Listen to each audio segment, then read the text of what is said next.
And so what we're going to explore today is what I call the four dimensions of our being. Ken Wilber calls it the four quadrants, but I try to use less technical language.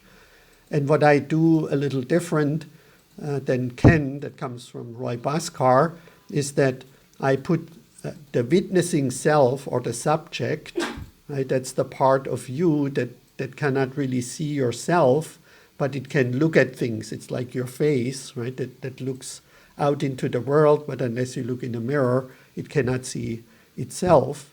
And so you as a human being in this moment can feel into these four dimensions.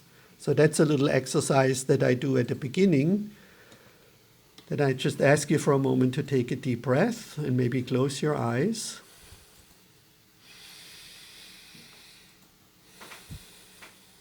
And relax your body.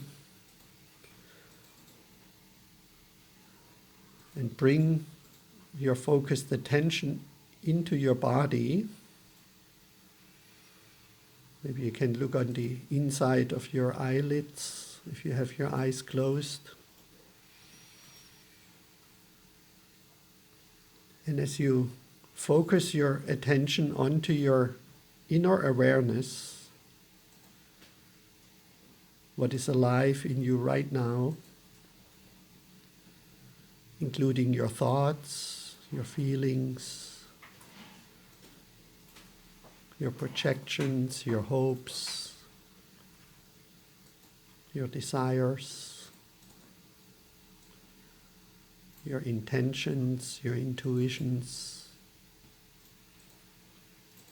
maybe some voices in your head.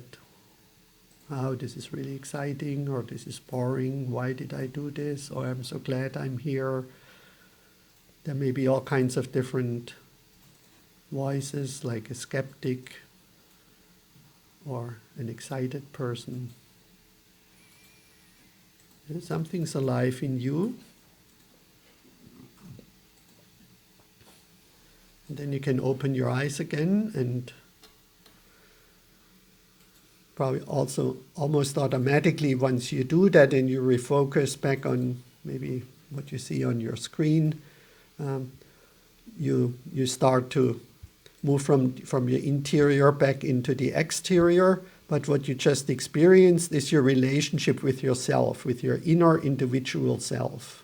Right? And we put that in this upper left quadrant or dimension, is the singular you, individual interior I.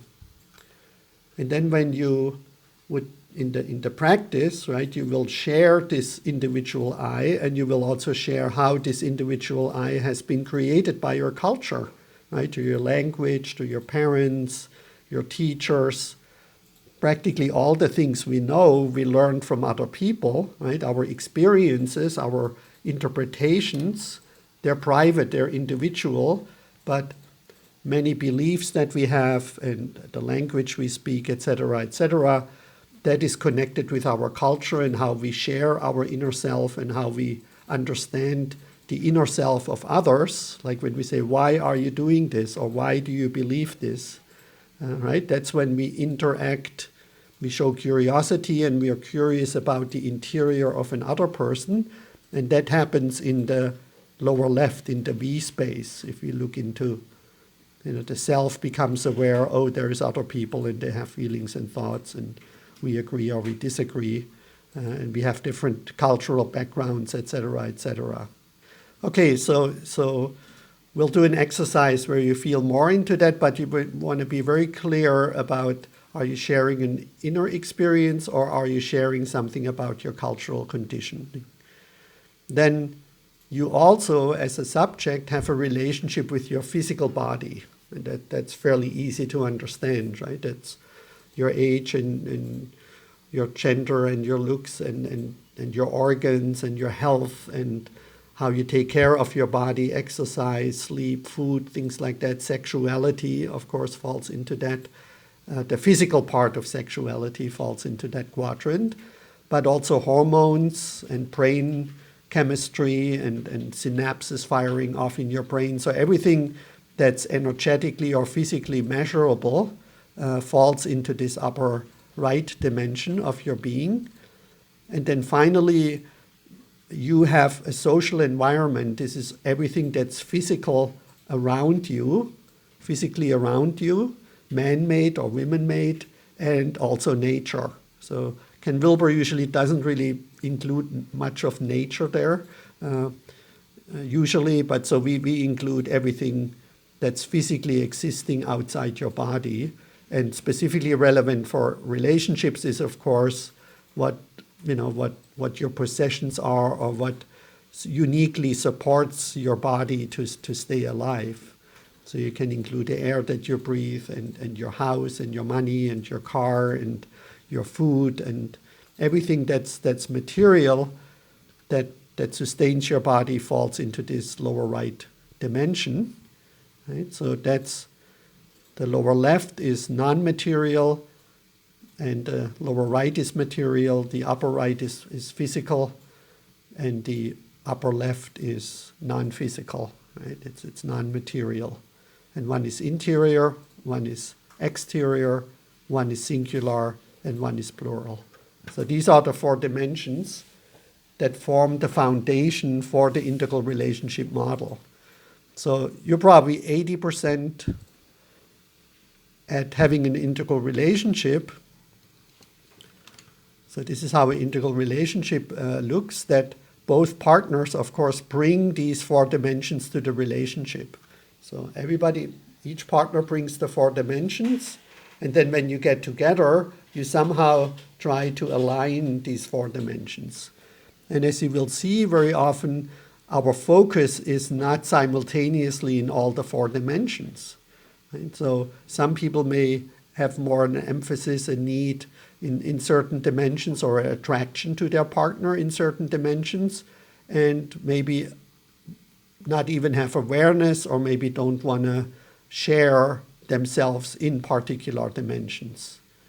So I just make a very simple example, right? Somebody may be very interested in a spiritual and social, cultural and material social connection, but not be interested in having a sexual relationship with a person, while the other partner may be very interested in having a sexual relationship, but not care so much about the inner world of that person. Right? So in an integral relationship, we work towards having these 4 dimensions balanced and harmonized in healthy ways. So that's why we make this first differentiation, and we want to have, and you're going to practice this in a moment, to learn about your partner or your practice partner here in these 4 dimensions, and then maybe notice where it's easier to talk, where it's maybe a little harder to talk, where you may have some reservations or challenges, and in other areas maybe you don't have reservations and challenges, and you may realize quickly that people have challenges in different areas of these 4 dimensions.